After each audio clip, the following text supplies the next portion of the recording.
Hola nuevamente. La idea de esta segunda parte tiene que ver con trabajar con algunos ejemplos que nos permitan hacer un poco más concretas esas ideas teóricas que vimos en la primera parte. ¿Sí?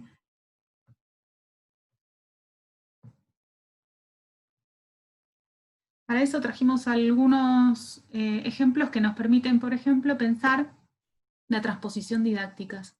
Nosotros dijimos que la transposición didáctica, que es un concepto pensado por Chevallard, en francés, es el paso del saber sabio al saber, el saber científico al saber enseñado, ¿no?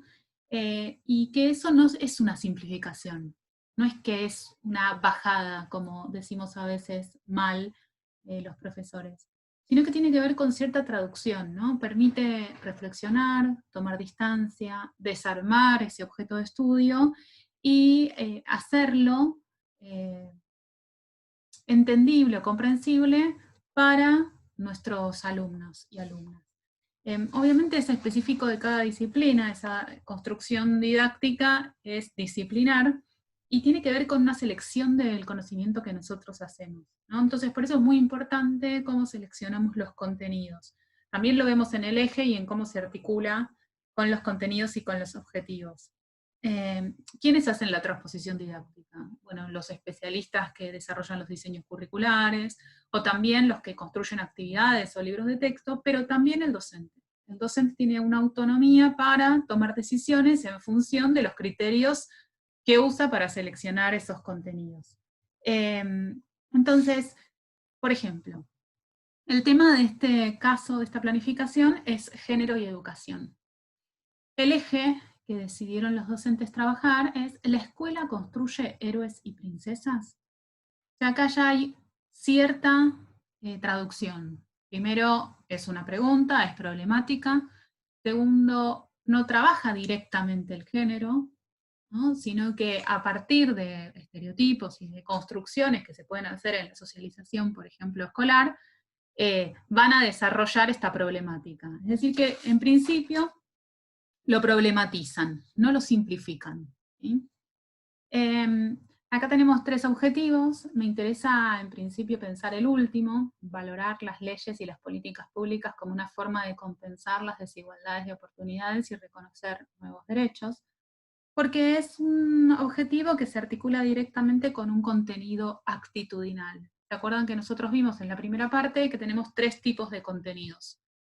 Los conceptuales, que son los que conocemos todos, los procedimentales y los actitudinales. El contenido siempre es parte del objetivo, ¿no? El objetivo articula la habilidad cognitiva que queremos que nuestros alumnos desarrollen con los contenidos, ¿no? Que van a desarrollar. Entonces, pasamos a la siguiente imagen para mostrarles cómo es el contenido actitudinal de este ejemplo.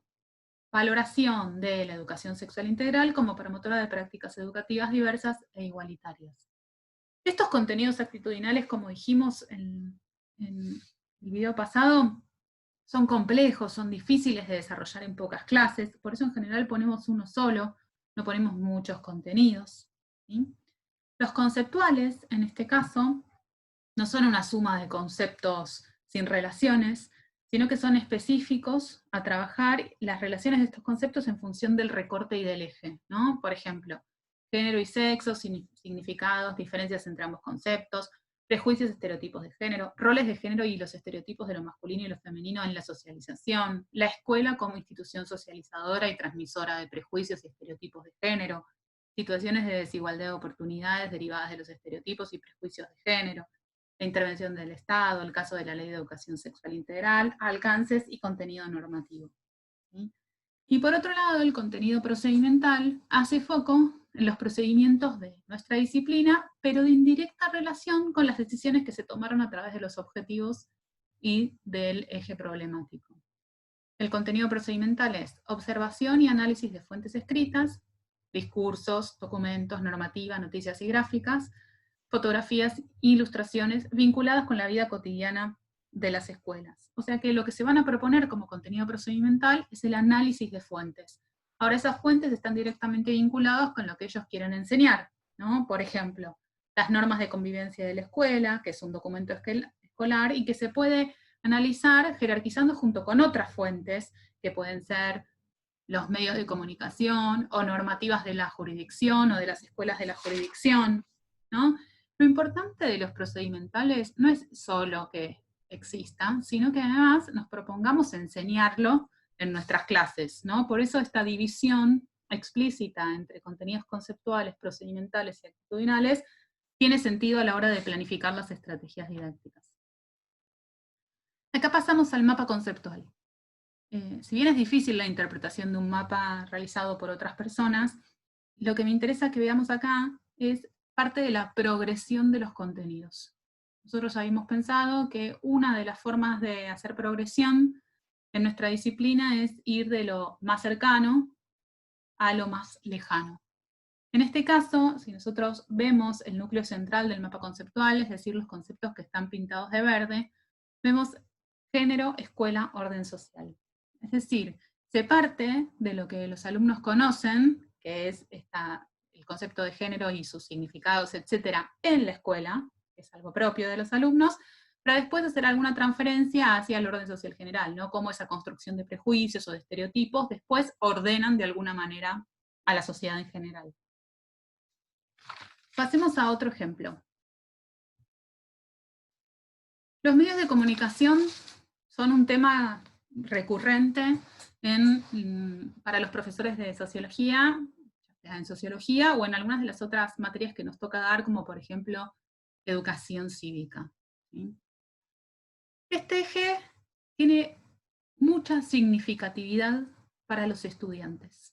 El eje es, ¿qué ves cuando me ves? ¿Cómo nos relacionamos con los medios masivos de comunicación? ¿Por qué tiene significatividad? Que es otro de los conceptos que nosotros hablamos en la primera parte y que tiene una directa relación con la subjetividad individual de nuestros estudiantes. Es decir, ¿qué es significativo para nuestros estudiantes? Y bueno, para cada estudiante lo significativo es diferente. ¿Y por qué digo que este eje es significativo para estos estudiantes? Porque esta planificación, hecha por ex practicantes, se realizó en un centro de educación secundaria de adultos. Era un tercer año de la materia sociología, los alumnos estaban por recibir bachilleres, y eran jóvenes, ¿no? Entre 18 y 25 años, y nuestros practicantes, cuando hicieron el diagnóstico, notaron que había cierta desvalorización del ser joven, y que esa desvalorización estaba muy relacionada con el sentido común sobre qué hacen los jóvenes, ¿no? Que no trabajan, no estudian, no hacen nada hoy en Argentina. Entonces la significatividad estaba específicamente en cómo presentarles un eje que los atraiga, es decir, que los convoque y que al mismo tiempo profundice sobre el tema que tenían que trabajar, que era medios de comunicación masivos. Pasemos a los contenidos. Los contenidos conceptuales acá también están planteados en relaciones de conceptos, ¿no? No son datos. Acá hay una transposición didáctica muy concreta, por ejemplo, dice, los tipos de dominación legítima según Weber, racional, tradicional y carismática, y su relación con los discursos legítimos presentes en los medios masivos, discursos académicos, periodismo, de investigación, discurso emocional, sentido común, los estereotipos y las cadenas de significados como forma de construcción de discursos hegemónicos en los medios de comunicación, su anclaje en la vida cotidiana de las personas y en la esfera pública. Hay una adaptación del concepto de tipo ideal weberiano para trabajar la legitimidad a través de los discursos. Porque lo que estos alumnos suponían era que los discursos se hacían muy fuertes y que se consideraban de cierta forma legítimos y por eso se reproducían. Entonces van a trabajar conceptos súper complejos, como son los conceptos de Weber, pero traducidos para pensar los medios de comunicación masivos. Eso es parte de la transposición didáctica. Eso es lo que hace el docente para que estos contenidos complejos puedan ser comprendidos por sus alumnos, para que haya aprendizaje.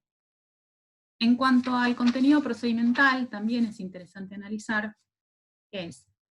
pusieron dos contenidos procedimentales, ¿no? Se propusieron enseñar dos contenidos procedimentales.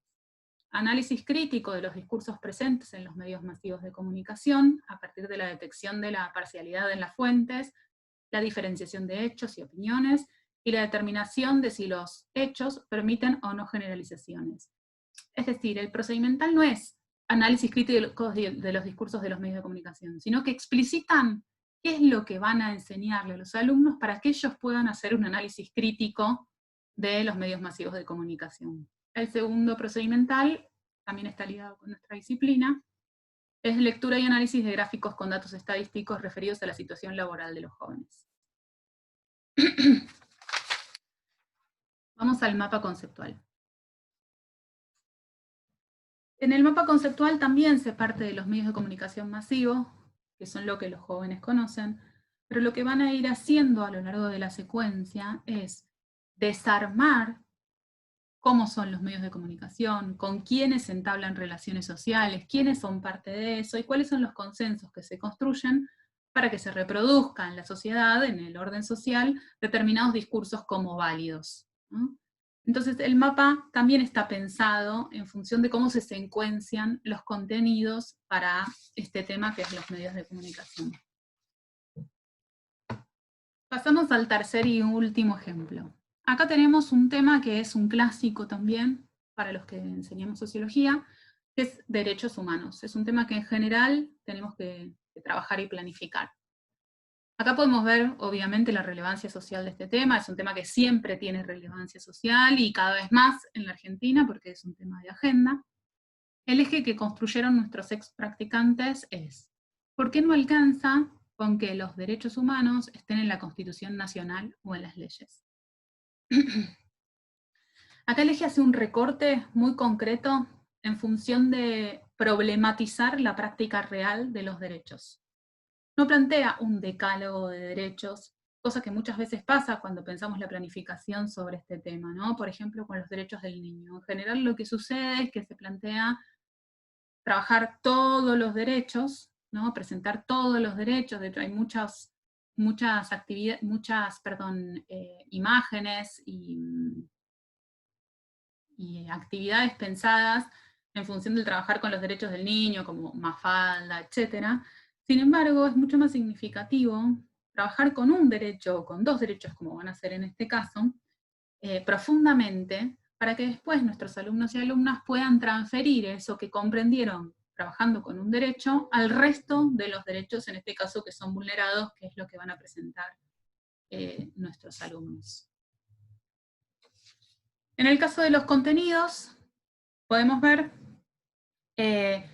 cómo, decíamos también en la primera parte, no se puede querer enseñarlo todo. Tenemos que corrernos del enciclopedismo. Estos alumnos no van a enseñar todos los derechos humanos, sino que se van a basar en dos muy concretos, ¿no? Van a trabajar género y van a trabajar pobreza, para poder ver cómo esos derechos en la práctica no se concretan como dicen los documentos que se deberían concretar. Y la otra cuestión y clave, que ahora la vamos a ver en el mapa conceptual, tiene que ver con que ellos le dan mucho hincapié a la organización colectiva para garantizar, ayudar o pedirle al Estado que garantice los derechos que no están siendo garantizados. Antes de pasar al mapa conceptual, me gustaría ver específicamente los contenidos actitudinales, ¿no? Que son los dos que en los criterios de selección y secuenciación que tuvieron sobre los contenidos van a ser claves ahora cuando veamos el mapa. Sensibilización sobre la importancia de los derechos humanos como instancia constitutiva de la dignidad humana y valoración de la organización colectiva como herramienta para la defensa y ejercicio de los derechos, ¿no? Estas son las actitudes que esperan que los alumnos aprendan, y están muy claras en el mapa conceptual también. Este mapa comienza con derechos humanos, que es el tema, y va a dos cuestiones. Primero los caracteriza y después ve los obstáculos que hacen que no se cumplan. Y luego va hacia el Estado, que es el que debe garantizar que esos derechos se cumplan, y cómo las organizaciones sociales, a partir de acciones colectivas, pueden pedirle al Estado que eso suceda, o cómo pueden organizarse también para que el Estado logre garantizarlos. Bueno, un poco lo que quisimos hacer con estos ejemplos es traer algunas planificaciones de ex practicantes para pensar esta articulación que nosotros les marcamos que tenía que hacerse entre eje problemático, objetivos y contenidos.